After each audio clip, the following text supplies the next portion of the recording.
In 1998, Grayridge was the kind of place where people believed nothing bad could ever happen. It was a quiet town tucked between rolling hills and thick forests, with a single main street where everyone knew each other's names. Children played in the open fields until the sun went down, and doors were often left unlocked at night without fear. It was the kind of town that seemed frozen in time, untouched by the troubles of the outside world. That sense of safety made what happened to Emily Carter even more shocking. Emily was a 17-year-old high school student known for her bright smile and love of painting. She lived just a mile away from her school, and her routine was as ordinary as any other teenager's. Each afternoon, she rode her bicycle home along the same winding road that cut through the heart of town. On the evening of May 14th, however, she never arrived. Her bicycle was later discovered by a passerby lying on its side in the grass near the road. The wheels were still spinning when it was found, as if she had been interrupted in the middle of her ride. There were no signs of a struggle, no torn clothing, and no footprints leading into the woods. It was as if Emily had vanished into thin air. The disappearance sent shockwaves through the community. For the first time in decades, parents began locking their doors and refusing to let their children walk home alone. Volunteers gathered in large groups to search the woods, fields, and abandoned barns. Helicopters circled above while bloodhounds followed faint trails that led nowhere. What unsettled everyone most was the silence. No ransom note, no witness accounts, no sound of a struggle. The town's sense of security was shattered forever. 2 weeks after Emily's disappearance, hope in Grayridge began to fade. The search parties had turned up nothing but frustration, and the silence around her case grew heavier with each passing day. Then, on a cloudy afternoon, 2 hikers made a discovery deep in the wooded trails outside town. They came across a weathered backpack wedged between tree roots, half covered by leaves as though someone had placed it there deliberately. Inside, investigators found Emily's schoolbooks neatly stacked, along with her water bottle and a torn piece of light blue fabric that didn't match the clothes she was last seen wearing. But the most disturbing item inside was an old, faded photograph. It showed a family of 4 standing stiffly in front of a farmhouse.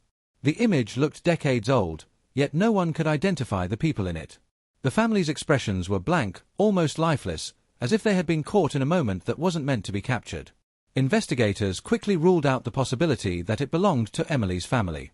None of her relatives or friends recognized the people, and no local households matched the photograph. For detectives, the photograph became the first real clue, but also the most confusing. Why would it be hidden among her belongings? Had Emily taken it from someone? Or had the person who abducted her placed it there as a message? Theories began to swirl, but no answers emerged. The discovery raised more fear than relief in Grayridge. The townspeople realized Emily had likely been taken far from where her bike was found, and the woods now felt like a place of secrets.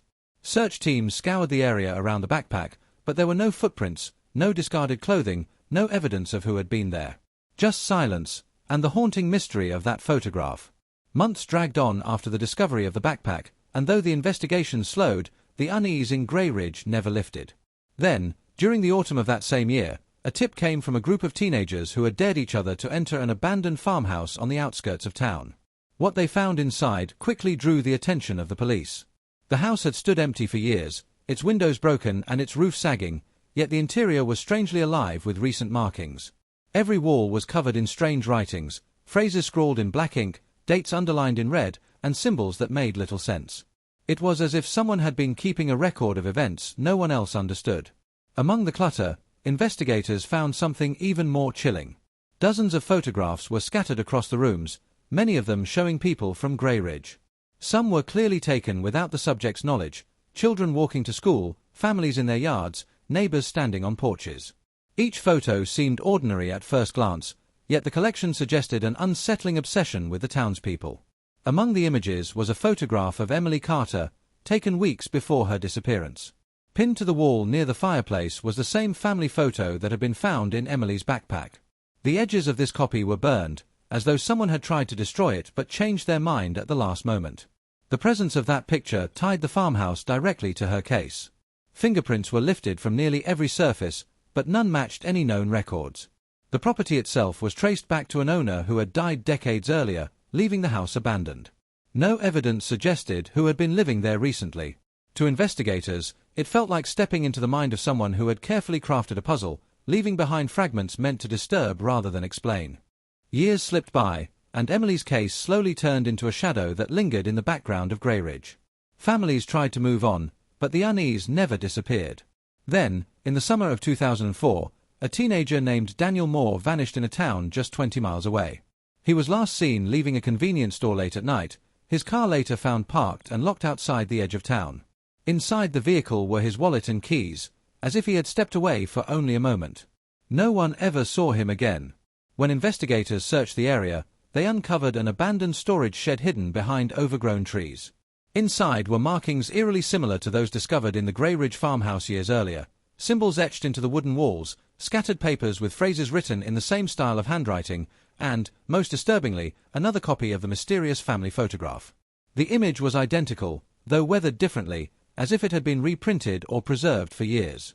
Detectives began connecting the details, realizing they might be dealing with a single person or group responsible for both Emily and Daniel's disappearances.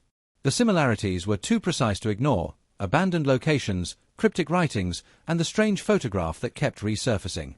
It wasn't just a coincidence, it was a pattern. As more evidence surfaced, reports from nearby towns emerged of other missing persons cases with the same hallmarks. Each time, personal belongings were left behind in places no one should have been living, and the photograph appeared again and again, almost like a signature. Yet, despite the eerie connections, investigators remained stuck. No suspects, no leads, no bodies. The crimes felt less like random tragedies and more like pieces of a puzzle designed to remain unsolved. The pattern was clear, but the face behind it was still invisible.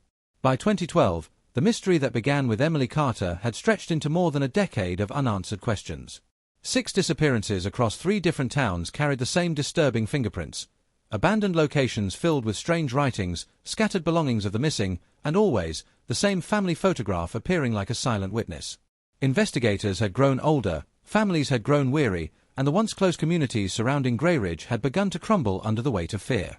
What had once been a place of trust and simplicity had transformed into a region defined by silence and suspicion.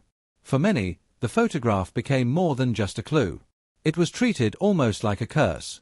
Some locals swore that the faces in the picture looked slightly different each time they saw it, children seeming older, expressions changing, as though the image itself was alive. Theories spread quickly.